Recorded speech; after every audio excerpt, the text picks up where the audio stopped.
All right, welcome back. So we're back out here with the changes I made to the Vendetta.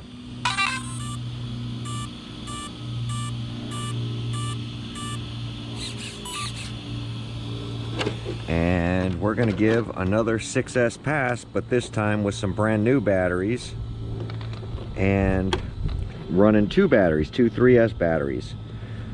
So it's still not going to allow me to hit the trigger as fast as I want to hit it because of the spectrum system, but it will help with some of that voltage drop I was having last time. So went ahead, got 12 satellites. We're going to hit start or track. Start. It's tracking. Everything's zeroed out. Picking up. So did get a lot of comments, so I appreciate that. I'm just setting anytime I set my remote down, I tend to set up steering trim.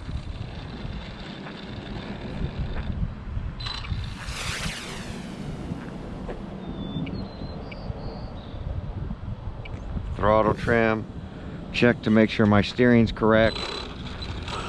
Everything's correct. It's Saturday, not Sunday. The road is a little busier today, but I want to try to get this run in today. I haven't had much time. So the trucking company is open today, which means there's going to be traffic flow. So I do have a vest on.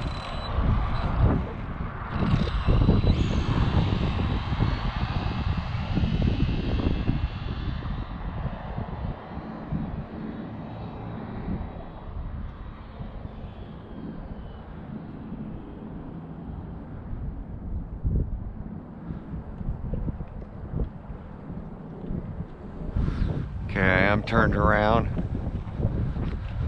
I'm gonna walk down here so I could see up over the road at least a little bit. I don't see any cars. There is one coming out the driveway up there.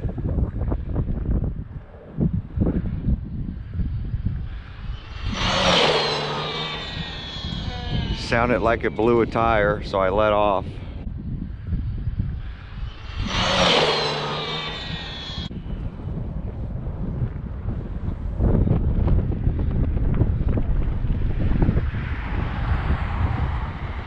I heard a tire rubbing the body or something. It was flapping pretty good. So that was about 3/4 trigger. I didn't want to crash it. So we're going to bring it back and inspect the tires. Hopefully they just overgrew, but it definitely sounded like a tire popped. Let me get out of the road. So I was about 3/4 trigger on that with a full pack on the first run. So we're going to hit stop, read 95 miles an hour.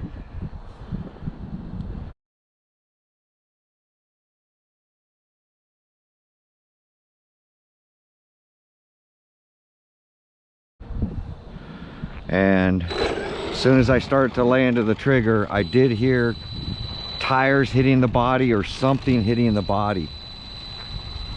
So I'm going to pull it apart, pop the body off, and we're going to go ahead and check tires. Because like I said, I was about 3/4 trigger and I heard it flapping. So rather than take a chance, could be at the limit of these tires, doing those kind of runs, run after run after run, they tend to stretch farther and farther and farther. So let's see where it hit on the body. Oh yeah, it was a front tire. So front left. and I think it just overgrew.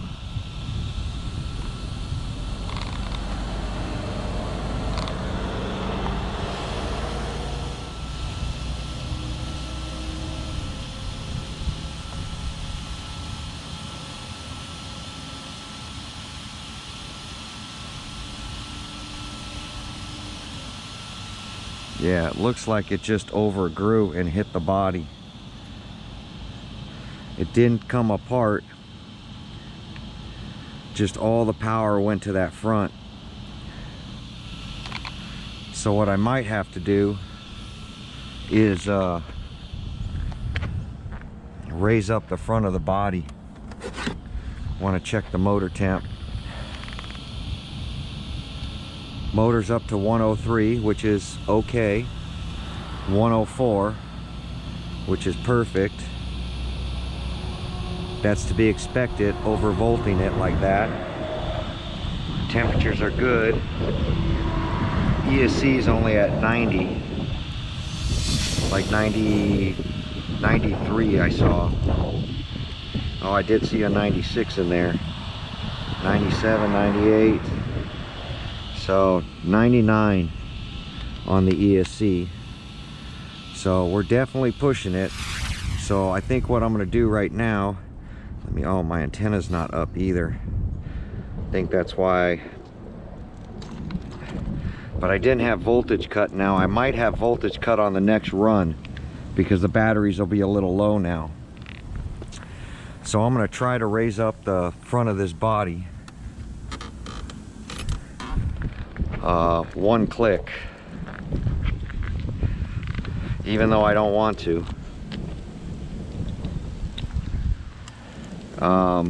It's probably best.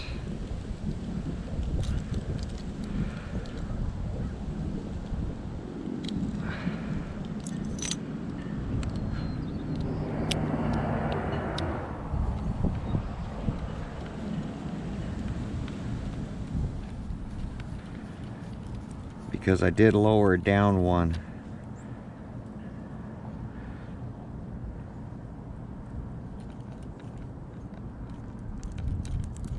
Really hoping to get a full pull on a set of topped off batteries, but things happen. Now I've got the body raised up one all the way around. And on that note, I am wearing a vest, got the fire extinguisher out. These are just some things you got to think about while you're out here running this stuff. So we're going to go ahead and screenshot the 95. We're going to go back, we're going to hit track, we're going to hit start. So we are testing, zeroed out. Let me plug the battery back in.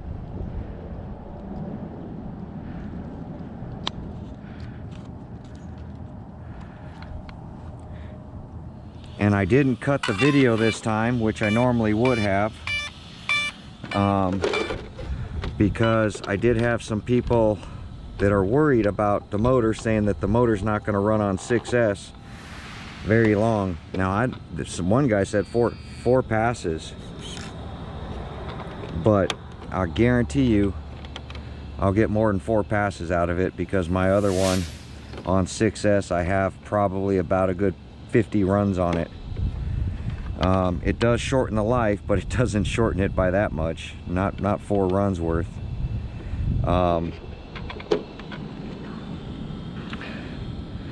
There we go. So we got a little temp and everything. I got the body pretty high now.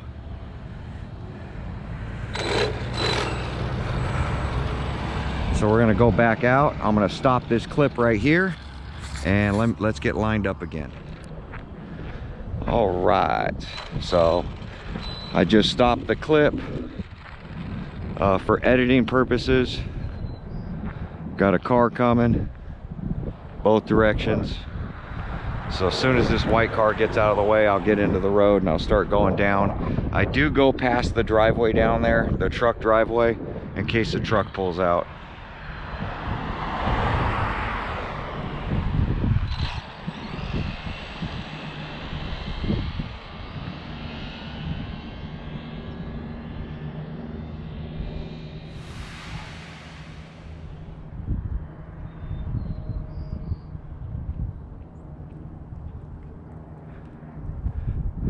Okay, I'm pretty much lined up. I walk over here to where I could see up over the hill. All I need to do is see up over that hill, make sure no cars are coming. Right, here we go.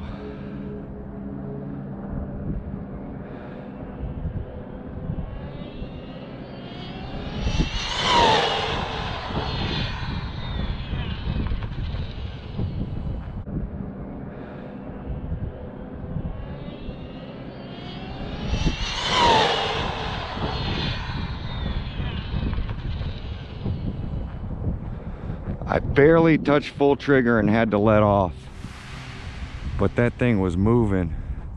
Now I did stop it because it is low to the ground.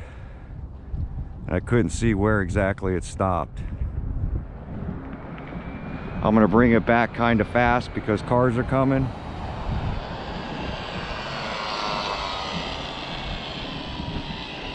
So there you go. There's 4 runs for the guy who said it won't last 4 runs. That's 4 runs on 6S.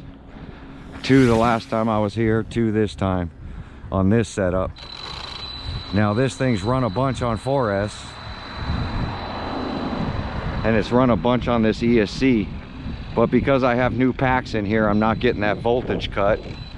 If you pull the trigger slow enough, guys, on a Spectrum, you won't have the ESC cut out, and you have to run good batteries. You can't run year-old batteries in it and expect it to do something. So we're gonna hit stop, read, back to the 104.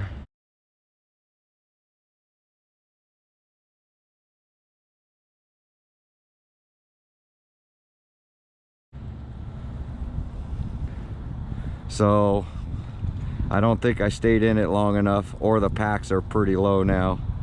But we're gonna make another one to verify 104. That's funny that it actually hit 104 again. So let's get a temp. Let me turn off the GPS this time. Okay, GPS is off. Pop this body off and see how hot the motor is for the second run. I'm pretty sure I'm gonna have to let it cool off. It's probably around 130 now. I'm not geared to the moon on this thing, and that's why I'm not really worried about temps on this motor. So I'm at 117, probably was about 120 at the end of that run. It's cooling off fairly quickly. So 113, it's cooling off pretty quick now. ESC 104, 105, not too bad. ESC is not even working, so I'm going to try to save battery and unplug one battery and save some battery in this remote. Alright guys, I'm gonna let this thing cool down. We did not rub the body that time, at least I didn't hear it. I'm gonna go through and check all the tires. Definitely check all your tires for gluing after each run, just to make sure that they're not coming unglued, because we know they're stretching really far.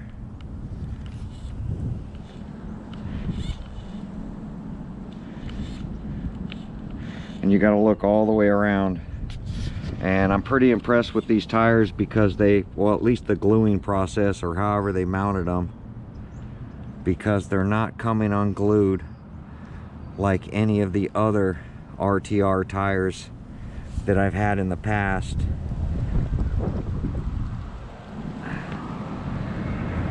That back one's got a weak spot. I can see it on the glue right there. So I'm probably going to re-glue these just to be safe. And I can see now, finally, I'm seeing some sliding. You see that? The center of this tire right here and right there, we're getting some tapering to the tires. We don't have it on the front yet, even though this hit.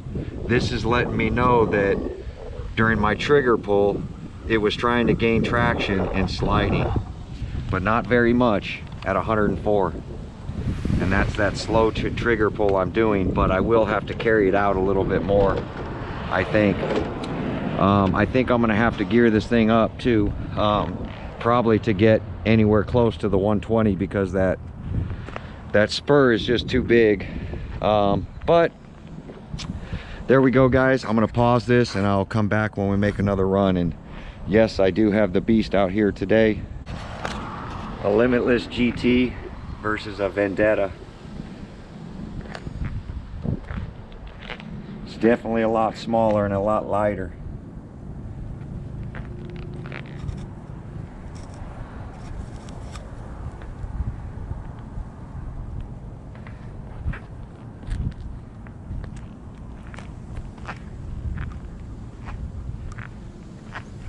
We're gonna let these batteries recoup a little bit, and that'll be the third hit on these batteries. But there you go. I am out here to do some runs today.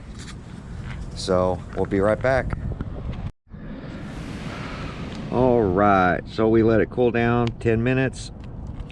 Not like it really needed it. I just want the slipper clutch and everything to cool down before I make another rip. And I kind of wanted the batteries to recoup themselves as much as they can, because I never do 3 runs on one charge. It's just something I've never done in the past. I just don't think that this motor is taking as much current. Well, the motor's handling it. What it is the tires can't handle all this current being thrown at it. That's why the first run, the front really ballooned up. So got the GNS back on. We're gonna hit track, gonna hit start. We're gonna make sure it moves, it's tracking.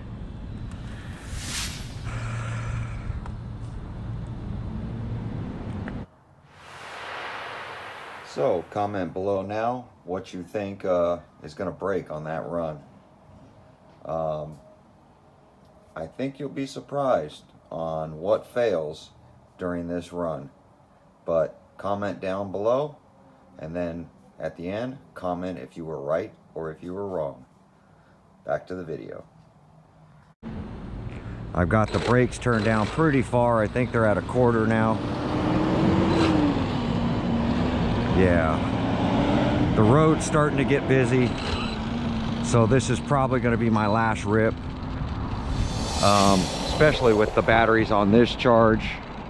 I do have the single pack charged up, but I know the single pack's not going to give me what I need. And so far the ESC, because I'm pulling really slow, has not cut out at all. Or it could be the new batteries for all I know. I know if I pull it hard, it probably will cut out. I pulled it a lot harder on that first run than I have been on these last couple of runs. But let me get it down here again. I got to get it past the driveway.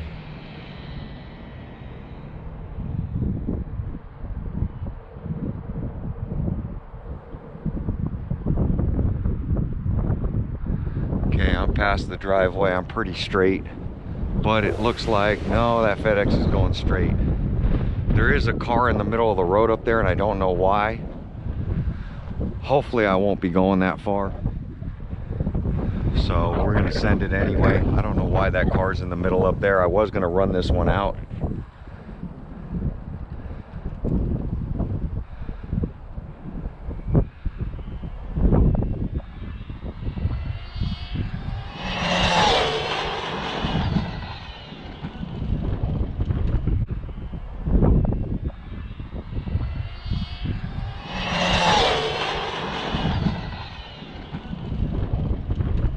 Okay, it did cut out,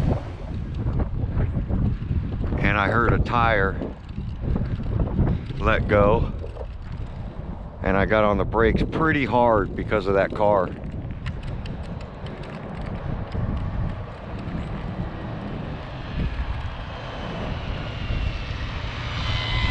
Oh, the wing ripped off. It ripped the bolts out of the wing. Look at that. It didn't crash. It just, I think the downforce of going over 100 for that wing, that's crazy. It literally, look, it ripped the wing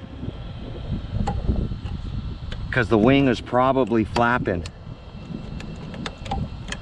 Wow, that's insane. It didn't rip it at the bolts, it literally ripped the wing.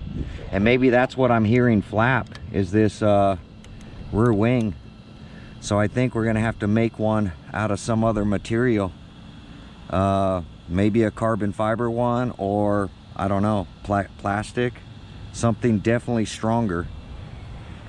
But let's read it and see what it went. It is got the wind blowing today.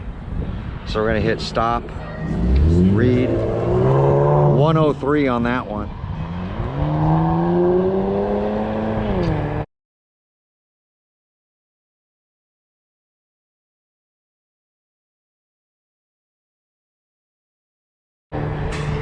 I'm gonna go ahead and check the tires again. But that flapping could be the wing I'm hearing flap right in the center. I just can't see it. Well, I know the tires. Definitely a tire was flapping, because that was the same noise I heard last time. So let's give these tires a look and see what's happening. I can't get full trigger for very long because I always hear something, and this time a wing let go on the body. That's insane. It's not meant to go that fast, but that's what's keeping the back down. Let's take a look underneath. I still have the same 3 marks. This front definitely was ballooning. So I'm gonna end it here. I'm gonna get it onto the bench. I'm gonna do a close inspection now, because I have done 3 back-to-back runs. The RC's hanging in there, the motor's hanging in there. Yeah, I'm not even geared enough to worry about the motor overheating. So we got a decent amount of runs on 6S on this motor now. So that run was 103. So we've done 3 back-to-back over 100-mile-an-hour runs, and the wing finally let go. So I don't know if I'm gonna have to throw on the other wing for now or what, but I'm gonna have to somehow reinforce this wing. You guys, when you get yours, you might want to do something about reinforcing this wing before you run it. There's not much downforce, but as you see at those kinds of speeds, when it's not supported here, maybe drill a hole here and put a nut and bolt through this thing to kind of hold the center down. That is probably going to be a wise choice. But we're going to get it back on the bench. We're going to do a close inspection of 3 back-to-back 100-mile-an-hour pulls on this thing, and go from there. But I also wanted to talk about wearing your safety gear. Definitely wear your safety gear. Definitely get out a fire extinguisher when you're pushing things. I saw Chef Beardsley car burn, and you know, if you carry a fire extinguisher, and that's, I think, his 2nd fire. I think he's had a fire before this on his infraction. You definitely want to carry a fire extinguisher, especially when you're running these things. But running any lipo pack, you know, make sure you get the one that covers electrical fires right there. So, you know, it's a great investment. You know, gasoline, electrical, and wood. Hopefully you never have to use it, but you should definitely carry a fire extinguisher. But like, comment, subscribe. I got some more running to do. We're gonna get this thing to the bench. We're gonna check it out. Thanks for watching on that quest for that 110. Thanks for watching.